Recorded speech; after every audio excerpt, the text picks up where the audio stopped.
Aprili 23 tunamkumbuka Mtakatifu George wa Lida, mfiadini ambaye katika ujana wake alikuwa askari na kutambulika katika dola la Rumi.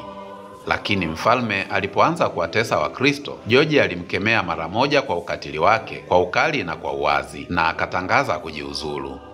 Aliamini kuwa tendo hilo lingempelekea kifo, hivyo George aligawa mali na mavazi yake kwa maskini. Alikamatwa na aliteswa kwa muda mrefu na kwa mateso ya aina mbalimbali, na hatimaye alikatwa kichwa.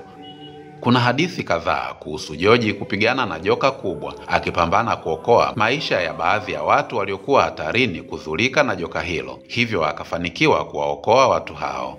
Hadithi yake imehamasisha roho nyingi kusimama dhidi ya uovu, ikitukumbusha kwamba nguvu ya kweli iko katika imani zetu thabiti.